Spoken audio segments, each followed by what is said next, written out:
This news program is proudly brought to you by Smart Start Breakfast Biscuits and Now Biscuits.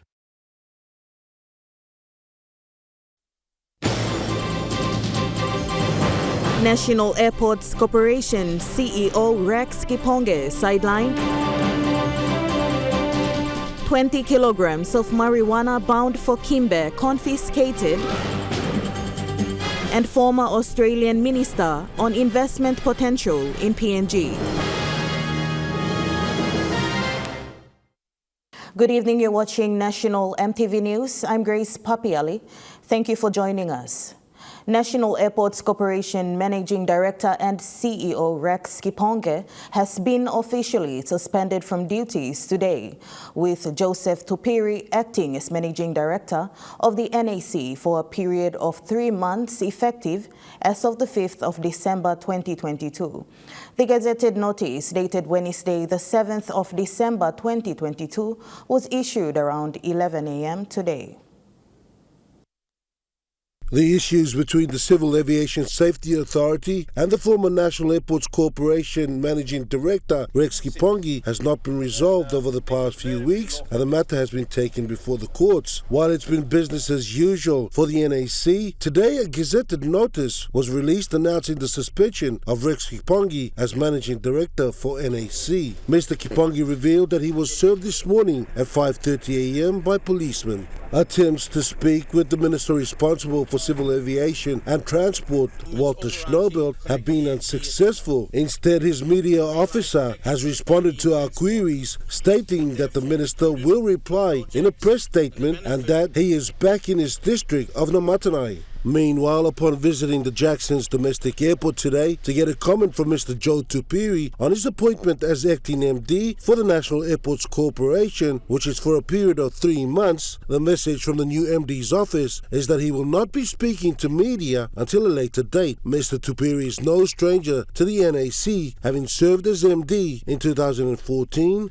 to 2016. Rocky Iso, National EMTV News. The former Australian Foreign Minister Julie Bishop has spoken on the bilateral relationship Australia has with Papua New Guinea at the 16th PNG Mining and Petroleum Investment Conference and Exhibition in Sydney recently. Bishop spelled out the importance of investment and that Australia understands Papua New Guinea needs for economic development. She described Australian government's vision on the aid donor, aid recipient to equal economic partners, which is also the PNG government's vision to gain economic independence in the coming decade. Tax haven. A wide scope of speculations were made by concerned Papua New Guineans in relation to the statement made by former Australian Foreign Affairs Minister Julie Bishop at the recent 16th PNG Mining and Petroleum Conference and Exhibition in Sydney, Australia, where she was a keynote speaker. The former Foreign Affairs Minister has commended the PNG government for the relationship they have with the Australian government. Bishop highlighted in her keynote address that not only is the Australian government, but the private sector, which includes Australian businesses, are interested investors in Papua New Guinea. Through the Australian government, have long supported development in PNG through our foreign aid budget. This year, as Minister Conroy said, it will be about $600 million. But the Australian private sector has also long supported development in PNG. The Australian government cannot and does not tell Australian business where to invest, but Australian businesses choose to invest in PNG, and the current investment is around $24 billion. And that's a significant amount, but we need to increase that sum. Bishop reflected on the relationship of the two countries, stating that it is the Australian government's vision as foreign aid donors to support PNG. As Foreign Minister, one of my earliest commitments was to move the relationship between PNG and Australia on from aid donor, aid recipient to equal economic partners. And that is a vision that not only the Australian government has, but I know is shared by PNG. She believes and applauded the Marape government for having the vision on the level of economic resilience in achieving economic independence in the next few years.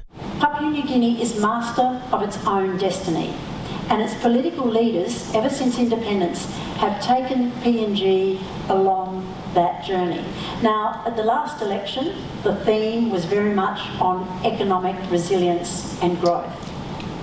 Prime Minister Marape talk about his vision for PNG. It was back in July of 2019. He'd just become Prime Minister and he spoke at the Lowy Institute here in Australia. And he welcomed Australia's commitment to foreign aid. He said PNG needed it, but he had a vision, an aspiration that within 10 years PNG would no longer need Australian foreign aid because it would be economically self-sufficient, resilient and economically independent.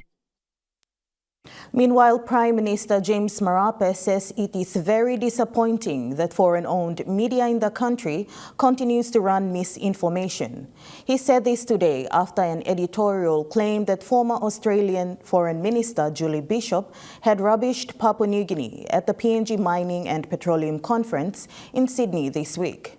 Prime Minister Marape, in a press statement this afternoon, said the people of Australia and PNG demand an apology for what seems to be a deliberate attempt to damage good relations between the two countries. Water Police has intercepted and confiscated 20 kilograms of marijuana bound for Kimbe in the West New Britain province. 6 packs of marijuana were on board MV Momase, ready to be shipped to Kimbe through Lae when members of the Water Police Directorate acted on a tip-off and intercepted. Police Commissioner David Manning has applauded the efforts of the Water Police in confiscating the marijuana packs that were meant to be shipped to Kimbe through Lae from Port Moresby. According to Water Police Director Chief Inspector Chris Smith, a female student from Goroka School of Nursing was framed in the ordeal, while the 3 main suspects managed to escape in that space of time when they noticed the police officers.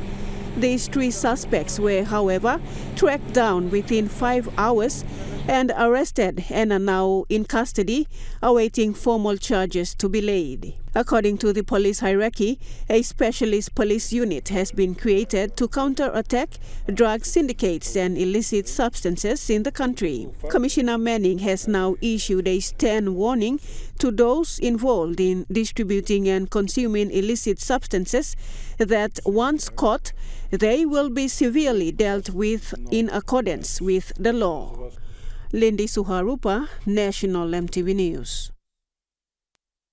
A delegation from the Indonesian National Police arrived in the country yesterday to hold bilateral consultation meetings with the Royal Papua New Guinea Constabulary. Chief of Staff to the Police Commissioner Commander Stephen Francis said this visit highlights the importance and values of the meeting between the two police organizations. The delegation arrived yesterday to a guard of honor and cross arms at the National Police Headquarters at Konedobu. According to the RPNGC, this bilateral meet will strengthen the Indonesian National Police and Royal PNG Constabulary's cooperation and will also shape pathways for future arrangements.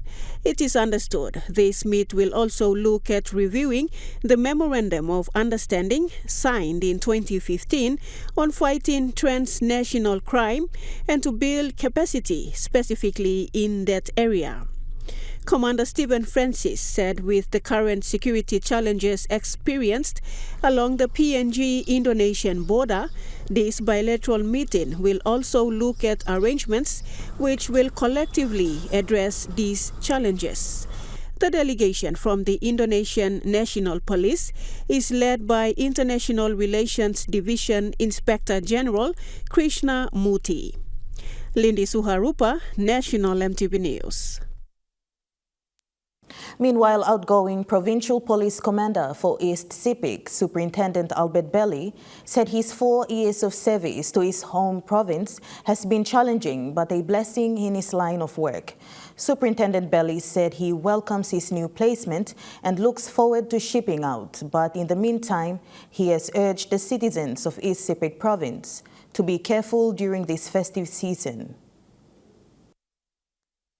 Mr. Belly said as this year winds down, the increase in criminal activities has been very notable.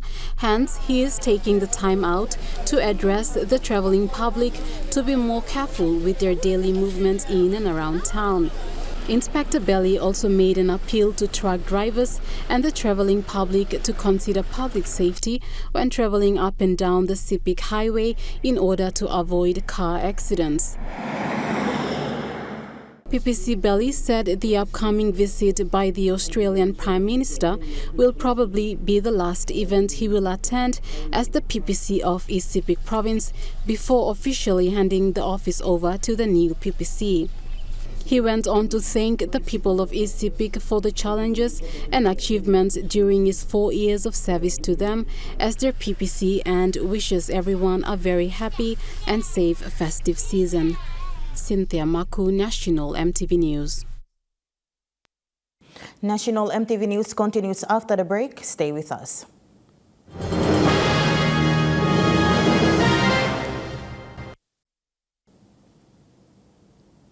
You're watching National EMTV News. Minister for Foreign Affairs Justin Tichenko says Papua New Guinea will fully respect and support Indonesia as a sovereign nation.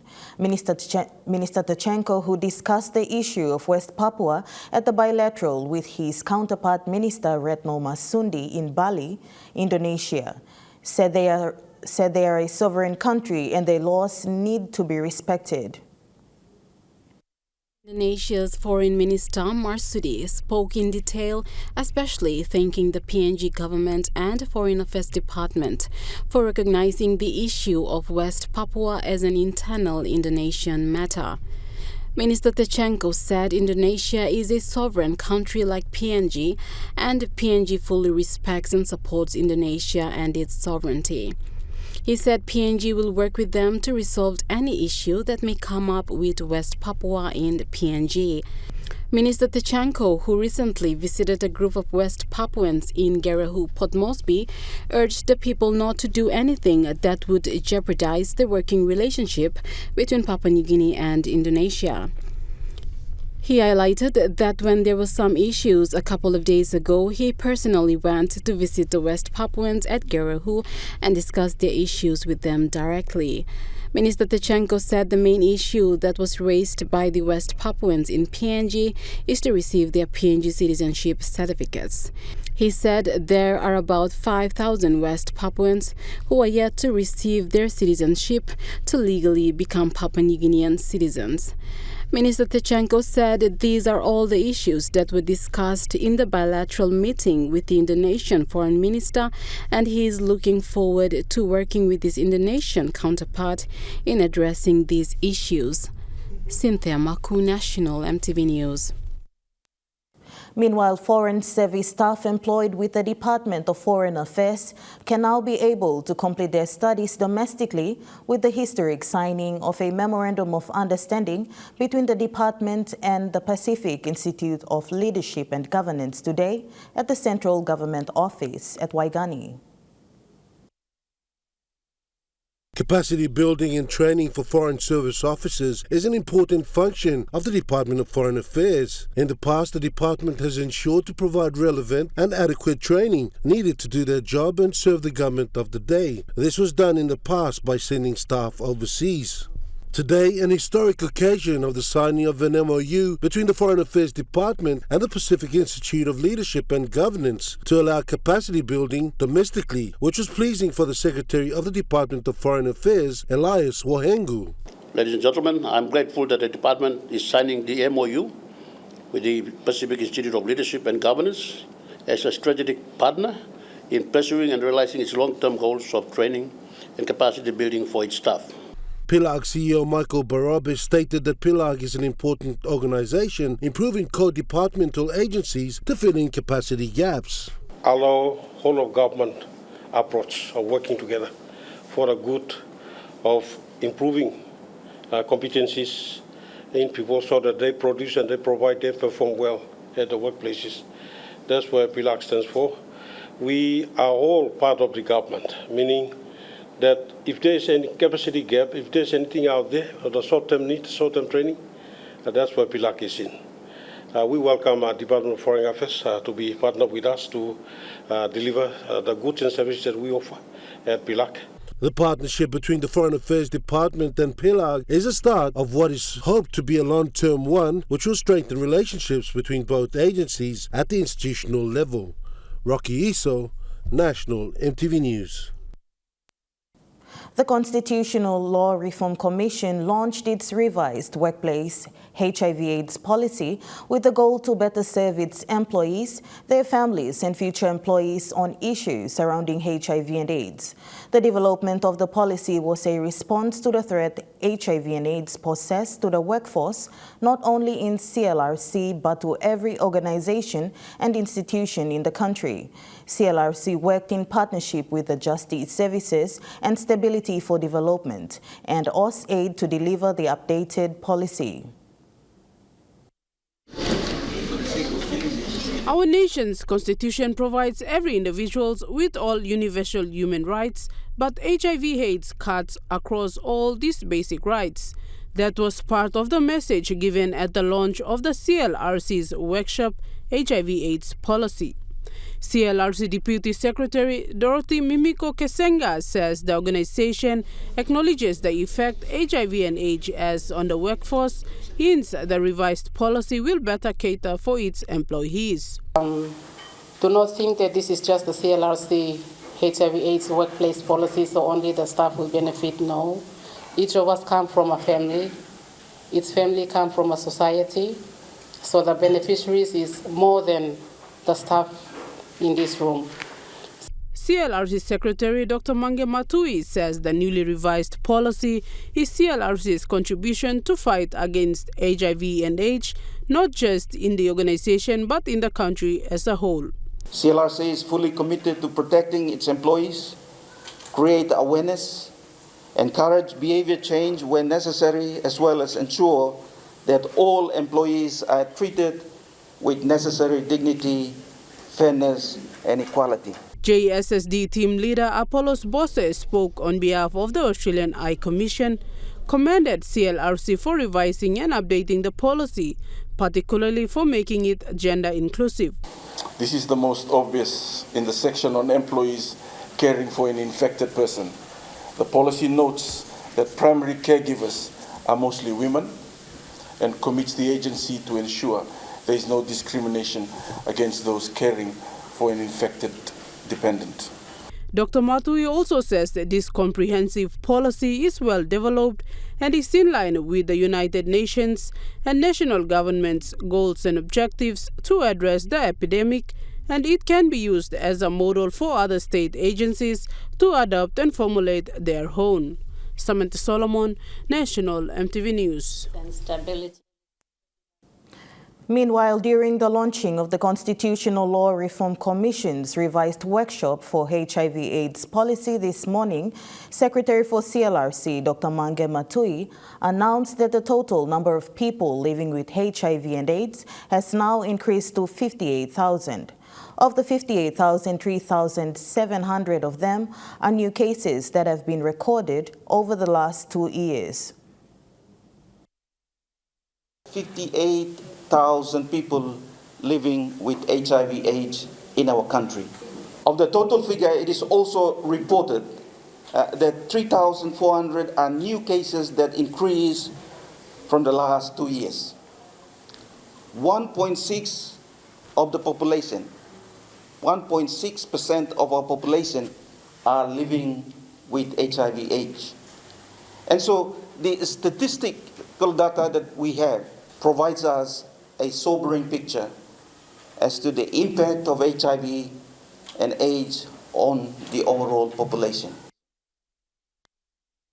The Minister for International Trade and Investment, Richard Maru, has announced that they will be traveling to Chimbu Province next week, Thursday, the 15th of December.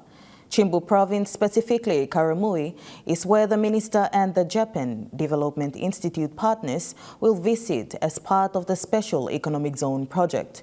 He made his statement yesterday during the announcement of the Special Economic Zone plan with the Japanese Development Institute partners.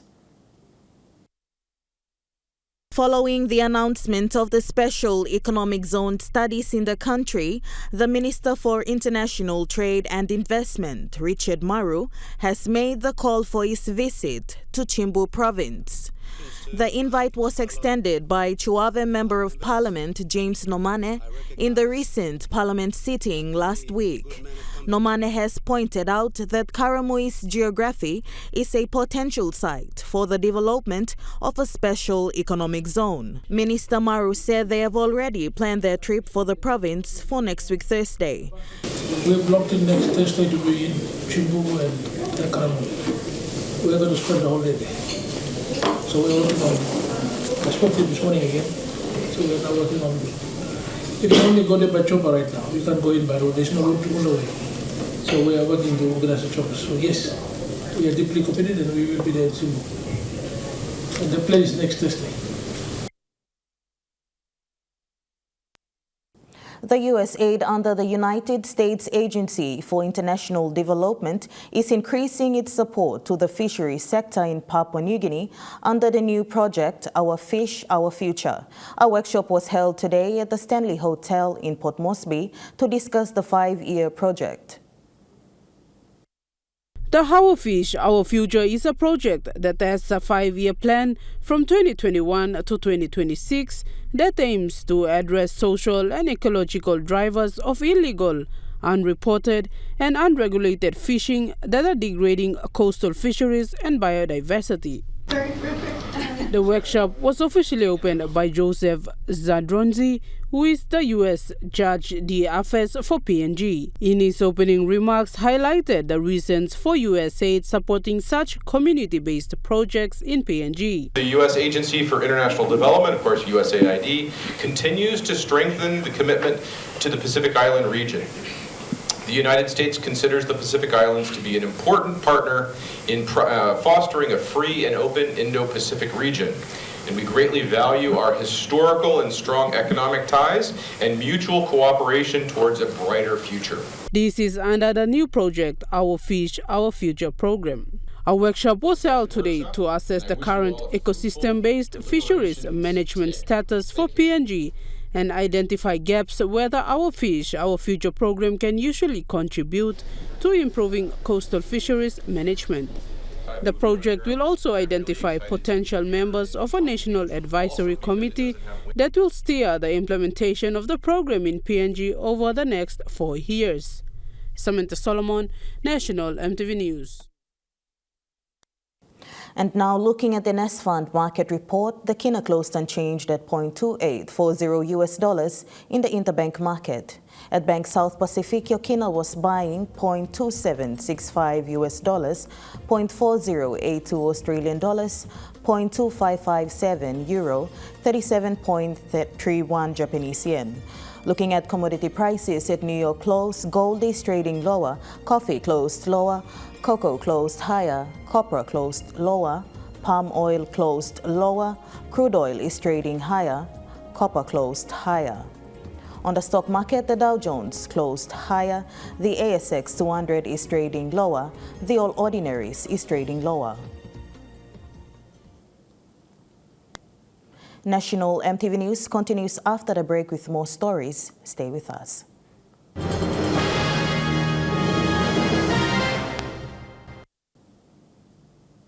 Welcome back to National EMTV News. The International Committee of the Red Cross held a successful roundtable workshop with journalists in mainstream media that addressed reporting on situations of violence, the role of media in reducing violence and raising awareness, hate speech, misinformation and disinformation, and the humanitarian mandate of the ICRC, as well as the work they do in PNG.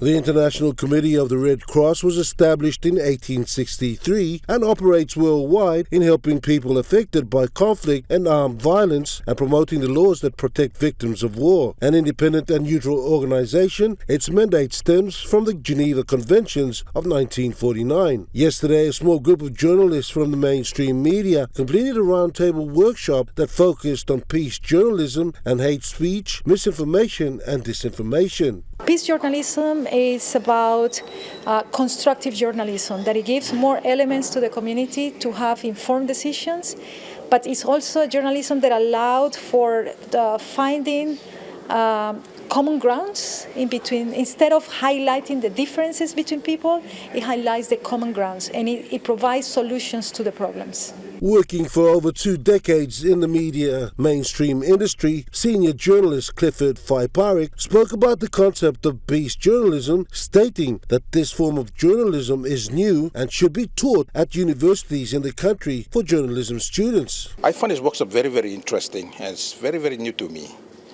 I've been a reporter for almost 22 years now. We report about violence, conflict.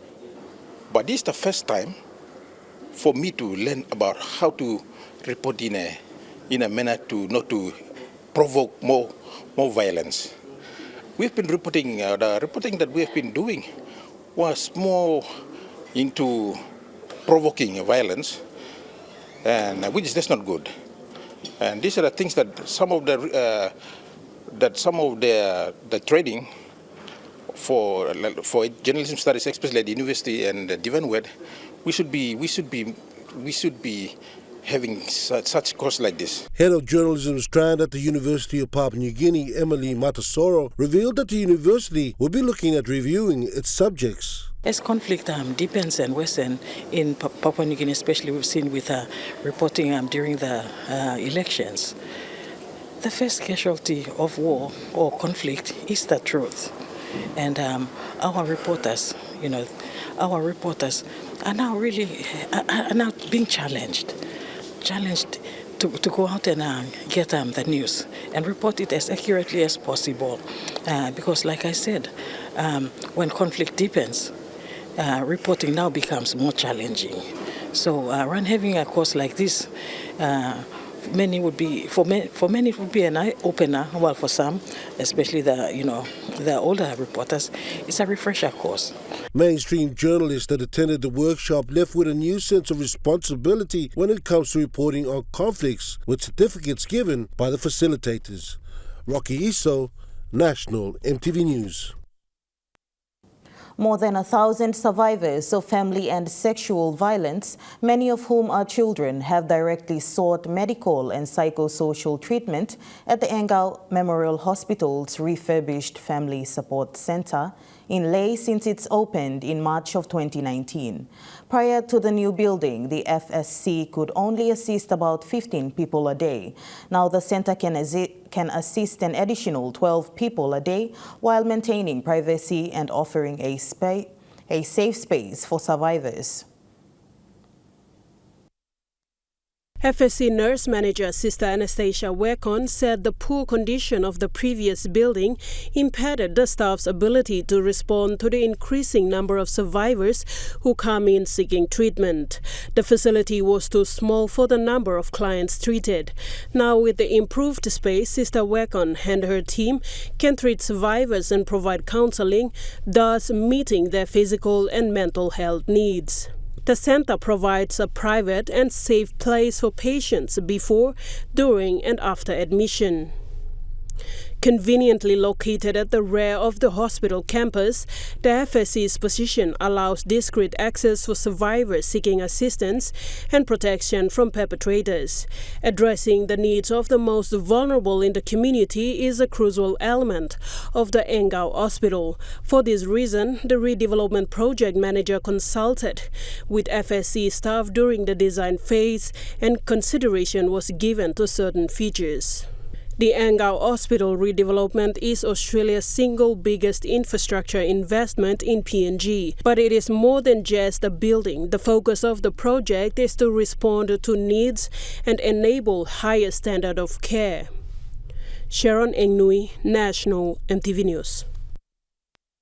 Chairman of the Coffee Industry Corporation, Jerry Kapka, urged stakeholders to get engaged with coffee growers at the grassroots level to boost the production of coffee in the country. Kapka said since the launch of the strategic plan in 2008 and in 2020, there hasn't been any improvement in the production of coffee. Mr. Kapka highlighted that local coffee growers, without the support from the government and the coffee industry itself, people were able to produce 1 million bags of coffee. He said in the last 15 years, the production of coffee remains static. This is the question we have. Over the years, in the last 15 years, production has not gone up. It's been coming down every year.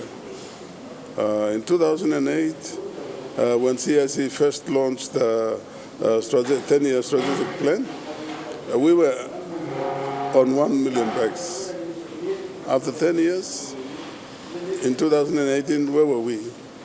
Production dropped to below 800,000 bags. Mr. Kapka said it is important to get engaged with the local coffee growers at the community level so to see improvement in the production of coffee. The problem. We are not connecting with the little people in the village, the coffee growers. They are the people who are going to give us the volume and give us the quality, because they are the ones who gave us the 1 million bags that we have been talking about. And that link, that connection has been missing for so long. It is about time we go to these people, talk with them, encourage them, sleep with them, eat with them. Then you will see them going to their farms next day. That's when you will have changes, when you will see increased volumes and increase in quality. Kapka says it is also vital to have extension services in the country. He added that those placed with the responsibility have to be innovative thinkers and look at alternatives to get engaged with the local coffee growers to boost the production. Only if people work, they can end that. So we will start working with our coffee growers. We'll start increasing the manpower and resources we allocate to extension services, and we will start connecting with our people. And with that, I think you don't need to invest a lot of money. These people can invest their own time and labor, and they will give us the result. Mr. Kapka said coffee is a vital cash crop that benefits people at the grassroots level and acknowledged the Maraperoso government for creating a ministry for coffee. Sharon Engnui, National EMTV News. National EMTV News continues after the break with Trukai Sports. Stay with us.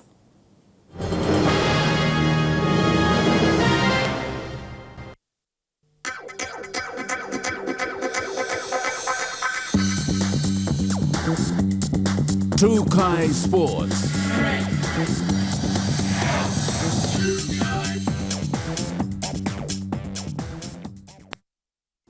Welcome to Trukai Sports. Mayor Resources presented sporting equipment worth of 9,000 kina to the Give Him 60 Athletics Club, who will be participating in the 61st National Athletic Championship competition, which will commence tomorrow.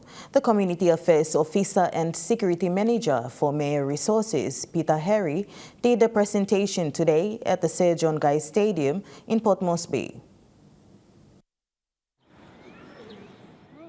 The 6 boys in the Give Him 60 Athletic Club all received their new set of shirts, sportwears and shoes ready for the competition tomorrow. The security manager for Maya Resources said their support aims to help develop the young people of this country. This is not our first time to sponsor sports in the country. Though we exploration company, but going into mining, we have sponsored the Central Rugby League. That's from Rare with jerseys and full sets of jersey, and also in golf, with sponsorship with Gulf ISO. We've also sponsored. On behalf of the Give Him 60 Club, the head coach, John Ho, thanked Maya Resources for the sponsorship. John Ho said this is the first of its kind for the club to receive such sponsorship, and they are looking forward to giving their best in the 61st National Athletic Championship competition. Young athletes, especially in Gulf. We are based in Mosby South, so we are grateful for the Maya Resources, their sponsorship, and the boys will do their best. It's not about winning or anything, it's about going and showcasing your talent. Among the 6 athletes was Joseph Kiar, who came all the way from Muro in Central Province. He also expressed gratitude to Maya Resources for the sponsorship and said it's a privilege for him to be part of the club. I want to say thank you to Maya Resources for this sponsorship and Team 60 for giving me this privilege to participate this event, and I'm interested to participate the event. I was dropped in 2017 game, so I heard that Team 60 is participating, so they give me a chance to come and participate events, track. Another athlete, Henry Iva, also shared the same sentiments. I want to thank God and thank Mr. Jono as my coach and Maya Resources to sponsor us and help us buying our spikes. So I want to thank Maya Resources. Esther Gane, Trukai Sports. Badminton PNG has facilitated a one-day tournament last weekend at the Filipino Association PNG Basketball Hall in Port Moresby. They saw junior and senior divisions competing at the singles and mixed and doubles matches. With the various tournaments that Badminton PNG Association has held for children, junior and senior divisions and Paralympics for this year, they have prepped up a one-day tournament in the tricky racket sport last weekend. These saw junior divisions playing their matches in the morning session and the senior divisions in the afternoon. The purpose of this tournament is to gather the sporting talents and prepare them in the upcoming competition starting off next year. Badminton PNG is also preparing to send their selected players in the category of Paralympics to participate in the 2023 Special Olympics World Summer Games in Berlin, Germany. The selections have been made in October by the Special Olympics Committee Chair. Trukai Sports continues after the break. Stay with us.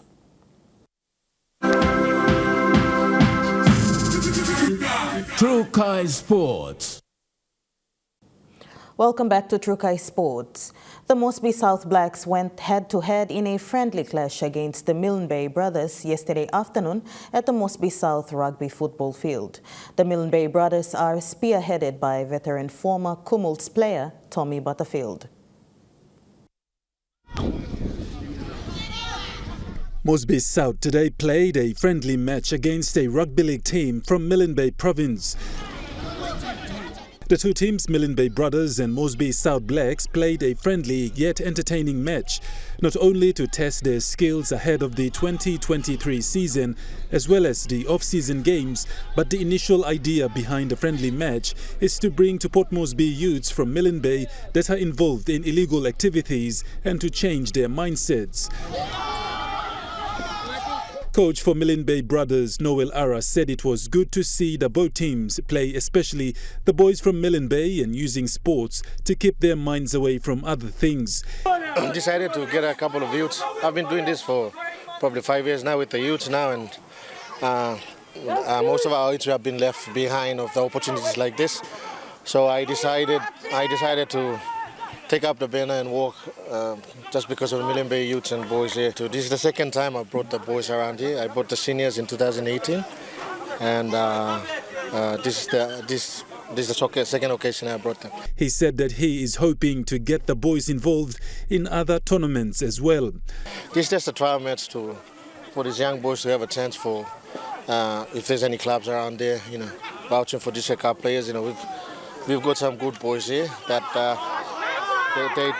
Coach for Mosby South Blacks Richard Bryan said it's the first time a team from another province has come to challenge his team on their home turf. Me just like thank you Lord, all boys alata all me come no travel na come na play there on the team do Mosby South Blacks. Me no think all million big at rugby team but so going by rugby team so mula I team got privilege to play on them. Mosby South Blacks got privilege to play on them boys to alatao. The boys from Milne Bay will also play their second friendly match against the Port Moresby Vipers development squad this coming Sunday. Godwin Eki, Trukai Sports. And that ends Trukai Sports. The Money Plus weather report for the next 24 hours is next. Stay with us. Trukai Sports.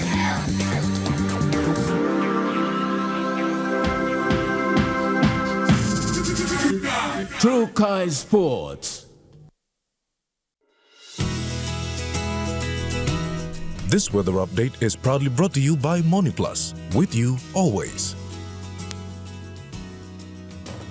Now we take a look at the weather forecast for the next 24 hours. In the southern region, Port Moresby City, cloudy with few showers and possible thunderstorm. In Momasa region, Ley City, few showers. In the New Guinea Islands region, Lorengau, few showers. In the Highlands region, Mount Hagen City, cloudy with few showers and possible thunderstorms. The weather update was proudly brought to you by Money Plus, with you always. And that wraps up the news, sports and weather for Thursday, the 8th of December 2022. From all of us here, pleasant viewing. Bye for now.